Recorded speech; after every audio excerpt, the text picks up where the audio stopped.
Okay, let's just see. Everything looks good. We're live.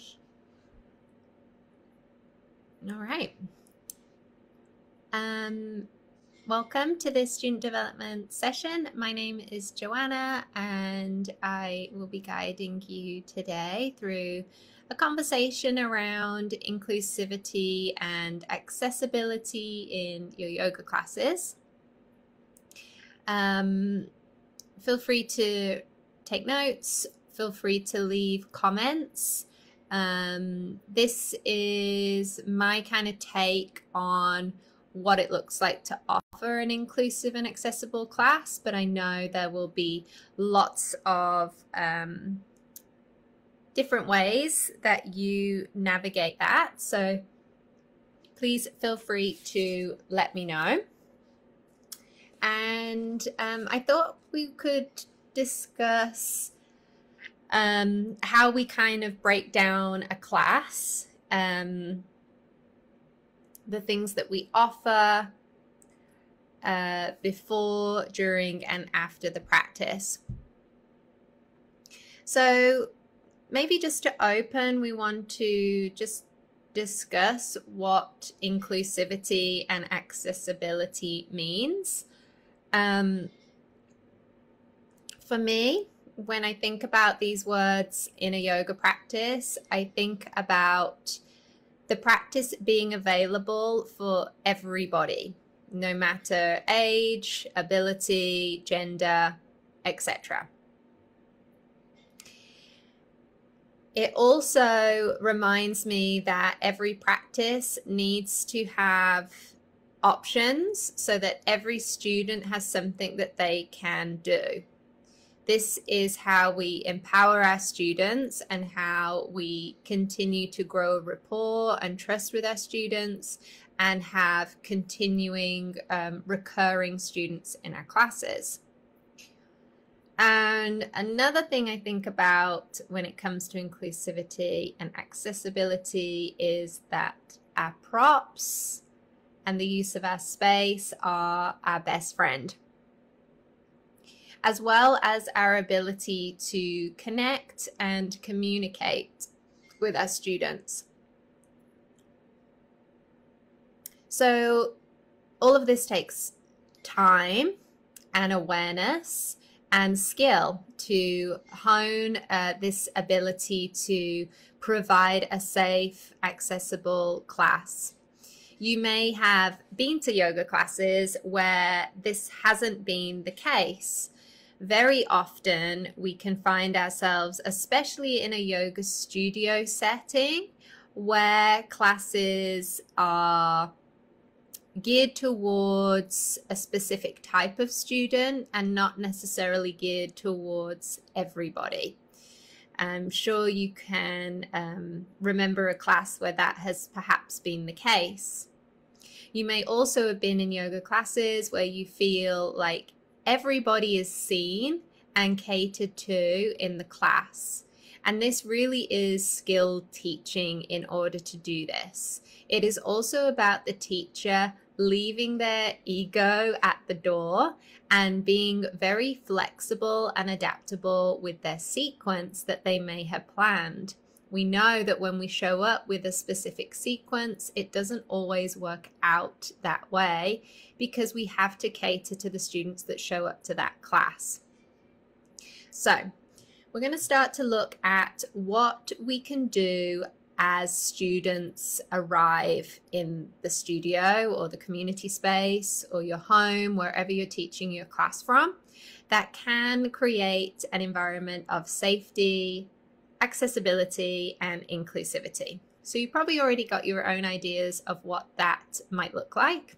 These are some of the things that I have witnessed and I try and use in my own classes. So feel free to take notes or leave your own suggestions in the comments. So the first thing is to create a welcoming, warm environment. So that means that you as the teacher should be arriving earlier than your students to class so that you can set the space. You can set out props that you want the students to use. You can dim the lights. You can add music, maybe a scent if that's appropriate in your space. Maybe you provide tea for your students. You set up the check-in service, etc., etc. So that when your students arrive, you are the host. You are there to welcome them and to see them. If you are distracted doing a million other things, it's not going to make the students feel immediately welcome or comfortable, especially if they're new and they don't know you. So please make yourself available, and that then opens up a window of opportunity for students to connect with you about any injuries or special set of circumstances that they might need your support with during the class or a little more guidance with. If you are not available in those opening moments, the student or yourself might miss that opportunity, and then it becomes a little trickier once you get into the practice to really serve them well, because you're not really sure what is going on for them. So creating a welcoming, safe space. I really like to keep the lights quite dim in the studio or the space I'm teaching in. I kind of like to create this sort of like womb-like environment, very dim and cozy and warm, like a little cocoon. So there might be some candles, super dim lighting, gentle music, so that when people arrive in the space, they can start to ground. They can start to let go of the distractions or stimulus of the day and drop into what I hope they're going to feel is a safe space. Another thing I've found to be really, really helpful is to provide this tea service, if that's an option for you, because that allows there to be this kind of decompression before the class, and after class it's an opportunity to converse, to listen and to learn from each other, and again to share any feedback the students might have about whether they thought the class was inclusive or accessible, and for you to learn from your students as to whether there is something else they need from their class or something they need specifically today in their class, etc., etc. Another thing that is so vitally important, especially if you are going to be teaching regular, consistent classes with the similar or the same students, is to learn their names. Learn their names, learn a little bit of something about them so that you can build a rapport and they know that you have seen them. It is so important to do this, because otherwise you can just drift in and out of classes feeling pretty anonymous and feel like the teacher just hasn't really seen you, noticed you, or cares about you. So just getting to know the students on a human-to-human level is going to be a great way to kind of break the ice and to help you really help them once you get into class. What's another thing? One more thing I would say for the arrival is, we kind of already talked about it with setting the lights and the sound and the scent, maybe setting up the props for them, is this creates the vibe or the mood for the class.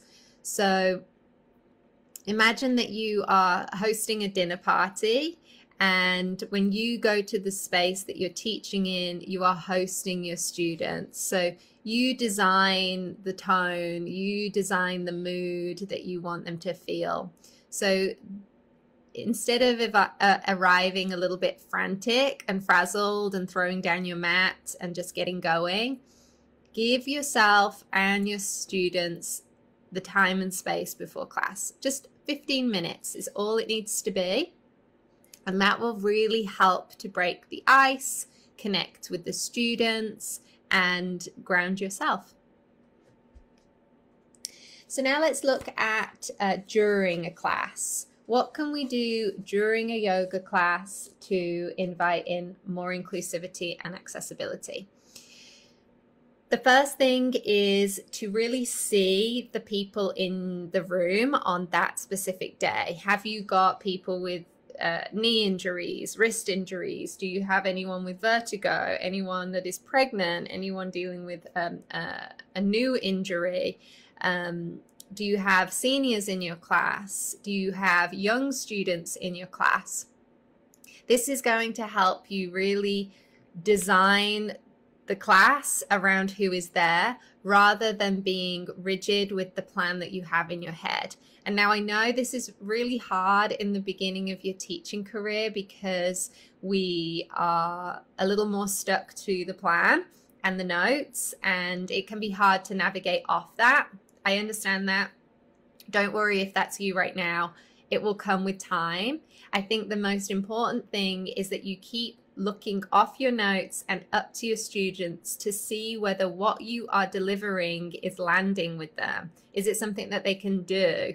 Or is there something within that pose that you could offer them that is going to allow them to access the shape? For example, a lot of us are going to be teaching cat-cow and child's pose, for example, in the early days of our teaching. There's a very, very common, well-used asana.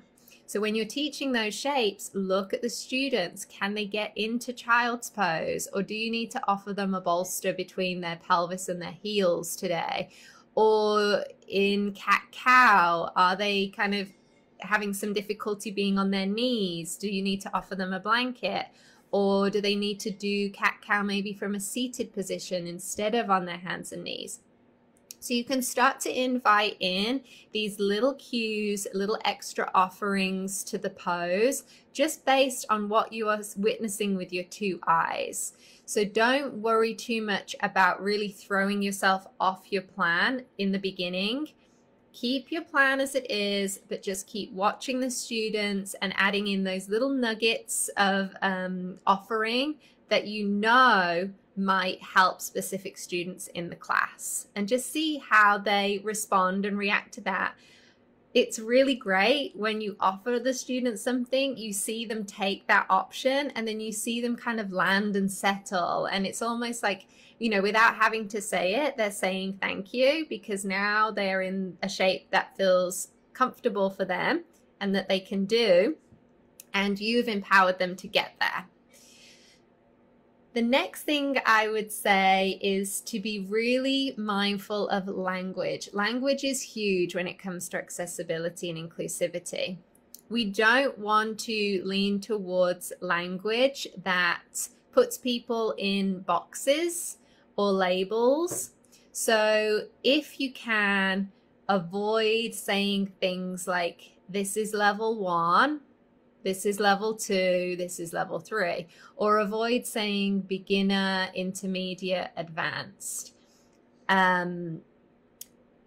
Avoid saying the word should. You should be able to. You should feel this here. And let's move more into language that is invitational. So perhaps consider wording things like, what might it feel like if you added 2 blocks under your hands? Or perhaps you might like to lift your left arm up over your head. Or if you'd like, there is the option to add a bolster between your pelvis and your heels. This is far more invitational than this is what you should feel, or this is what you should be doing, or this is level 1, this is level 3. Because once you start labeling where things land in the order of importance, your students are going to start to really try and strive to reach the highest level or the advanced pose. Because we all want to succeed. We want to be successful in our yoga practice. We want to perfect the asana in the beginning. And so I think we have to be very, very careful that when we are laying everything out on the table, that it really is truly for a smorgasbord for the students to pick at. They can pick and play with things that work and things that don't. few things I like to say when I'm starting to kind of build a pose up from the ground up. So you start with the foundational, let's come into downward facing dog, root down through the hands, tuck the toes. And then perhaps today, think about lifting your pelvis towards the sky, lengthening the legs, lengthening the arms. Maybe you're going to rock your heels side to side, sway the hips a little bit. What would it feel like to rock the head and roll the shoulders a little further down the back? Could you draw your belly button towards your spine and maybe just soften your heart towards your thighs? This becomes more of a rhetorical set of questions, and it gives the student the opportunity to make the choice rather than saying that they have to do all of those things. Otherwise, they're not being a good yogi. Another thing I like to say is get off the bus at your start. So maybe in their down dog, they start putting their hands down, the knees down, they're tucking the toes, and they start to lift the pelvis. And today that does not quite feel good on the wrists. So maybe they want to stay in tabletop. They've got off the bus at their start. Other students are going to lift the pelvis up and they're going to start to mold the body into the shape of down dog. Maybe they stop, they get off the bus once they've landed with the hands and feet on the floor. Other students are going to carry on moving a little further until they're ready to get off the bus.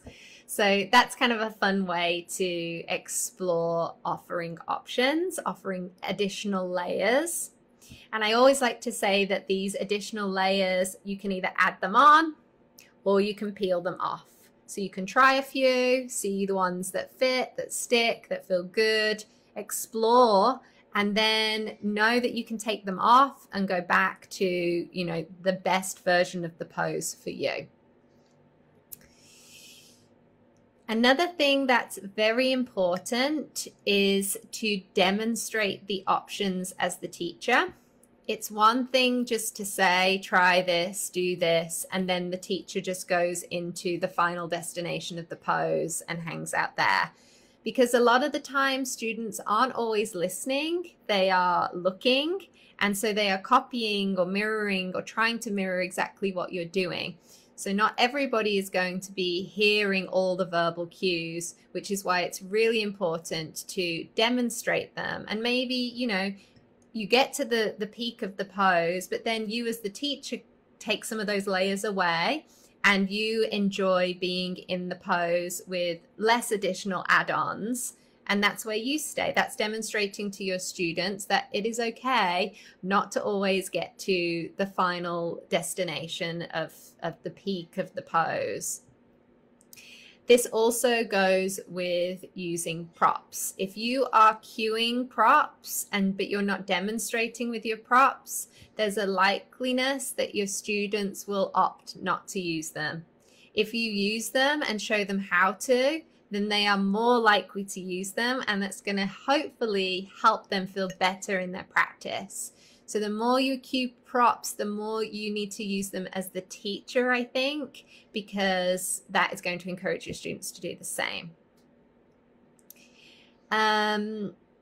Another thing to think about is when you are getting more comfortable with assisting students and moving around the room and, paying attention to individual students on their mat, don't be afraid to offer them prop suggestions as a way to make that shape more accessible for them.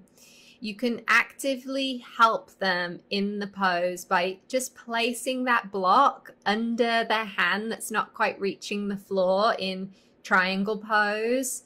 You can offer that block under their hip in pigeon pose so that they can really ground, or in a reclined twist so that their legs can soften.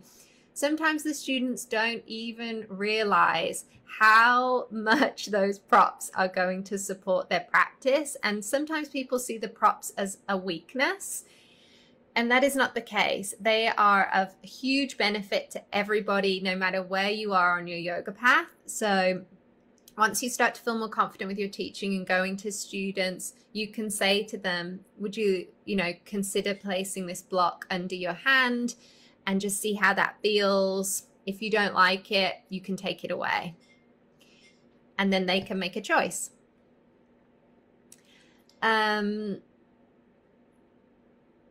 Another thing that is kind of cool to start to sprinkle in is when you are told by a student that they're dealing with a specific injury or condition. For example, I teach a lot of seniors, and quite often they have some kind of, or a few of them have like dizziness or vertigo or high blood pressure. And so very often in the class, I am cueing specifically to cater to those needs. So for example, in a standing forward fold, I would say, you know, you can bring your hands to the floor or towards the floor, or hands on blocks. Or you might choose to place your forearms on your thighs and keep your knees more bent and look in front of your mat so that your head stays in line with your heart. This is really beneficial for anyone that has any dizziness, vertigo, nausea, or has high blood pressure. You'll want to keep your head in line with your heart. Same when you come onto your back. Perhaps consider adding a cushion, a pillow, a block behind the head so the head is slightly more elevated than the heart. So you can weave in suggestions based specifically on what you've learned about the students in your class. That is going to make them feel so well cared for, seen, and heard.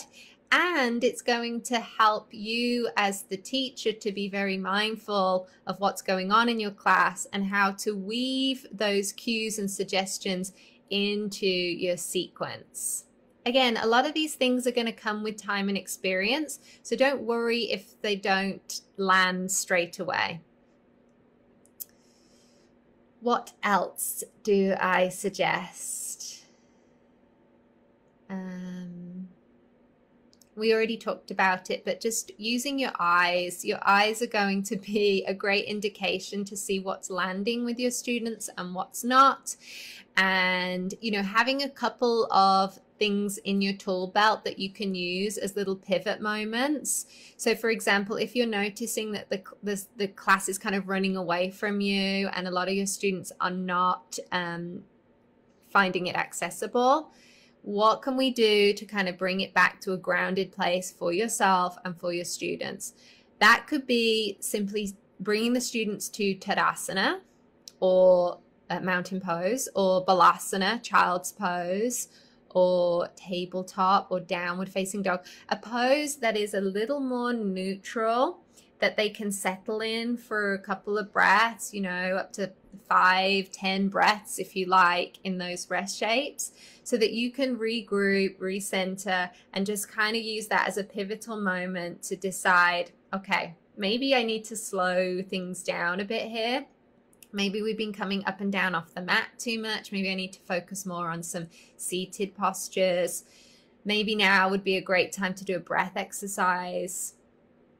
So don't worry if you're feeling like what you're offering isn't landing. There's always opportunity to just rein it back in, keep it really simple, slow things down, catch your breath, and instead of ignoring what's happening in the room and just carrying on like a freight train, let us be flexible and keep witnessing the students so we can maintain connection with them and keep the class accessible. Okay, the last thing is just to speak about after class. So once the class is finished, again, you want to check that you're leaving a bit of space and time for questions, suggestions, feedback. If students at the start of class have shared specific injuries or circumstances with you, you might want to check in with them at the end of class too, if you can, and if they're open to that, just to see how the class landed for them, if they felt that it was accessible. Did they have any suggestions, things that maybe didn't feel so good for them or things that felt really good for them? Don't be afraid to ask. Your students are truly some of your greatest teachers. You're going to learn a lot from them. So yeah, take the feedback that they have, see how things are feeling and landing in their body. Maybe because, you know, often these students have been working with this injury or health condition for a while. They might have already learned some exercises or modifications that work because they've been dealing with this for a long time. So they might be able to share that insight with you. So that's really, really helpful to get feedback. If you teach in other spaces, or you're teaching workshops or retreats, and you feel like they might be an asset to certain students in the class, maybe, you know, you're noticing that there's a few students in your class that are really dealing with tight hamstrings or shoulders, maybe you could suggest specific classes that might help them more, like yin classes or restorative classes that kind of work with more soft qualities of the body. Or if you're offering a workshop based on, you know, looking after the hamstrings or shoulder health, etc., etc., let the students know how they can connect with you more and where these offerings are, so you can continue to help them outside of this specific class. Always try and acknowledge all the students as they leave, saying goodbye. Remember, you are the host, so acknowledging them, letting them know that you've seen them, and thank them for coming to your class. And offer praise or individual feedback to specific students if that comes up and that feels like the right thing to do. You know, especially if you are working with somebody who has been struggling with who knows what, a physical injury or a pregnancy or mental health. Like, maybe there is an opportunity to just, you know, offer them a little boost in confidence or reassurance. Doing little check-ins with certain students might be appropriate. Again, you'll kind of navigate that as you go along, but acknowledging students, and again, just letting them know that you've seen them and that they're doing well and that they're on a good path with the practice, and that you can see that they're listening to the information you're giving them, can be really helpful and encourage them to keep coming back. Yeah, so that's kind of where I'm landing with all of this at the moment. If you do have more suggestions, things that are really working for you, I'm truly open to it, because I think there is a lot more work we can all do to create safe, inclusive, and accessible classes. And yeah, I'm very open to hear your suggestions. Perhaps next time you take a class, maybe witness the moments of inclusivity and accessibility offered to you and or other students in the space, and make notes of the things that really resonated for you and that you wish to use in your classes when you teach. And also observe if there are times when the class does not feel so inclusive or accessible, and perhaps recognize what you might do differently, or why that is the case. Why does it not feel inclusive and accessible? And then maybe next time you teach, notice how many of the things we've discussed today, or that we're going to read in the comments, that you do really effortlessly. They just come very naturally to you, and which things still might need a little more integration. And feel free to ask your students for feedback on the inclusivity and accessibility of your classes, because they're really going to help you to hone this skill. And it truly is a skill. It takes time, awareness, and experience. But I think if we have the awareness going in, we're far more likely to make the effort and make the necessary changes in order to keep growing our yoga community and the community of students that show up to our classes. Okay, so that's it. Time's up. But I hope some of that was useful and informative. I'm pretty passionate about this, and I really do love to see it when I go to classes, and I really try my hardest to incorporate all these things that I've shared with you today in my own classes. But it's a work in progress, and it's not perfect. And it's always shifting and evolving depending on the students that show up. So go with grace and give yourself lots of time and permission to navigate this area of your teaching with sensitivity. And yeah, I look forward to hearing from you. Thank you. Have a great day, everyone.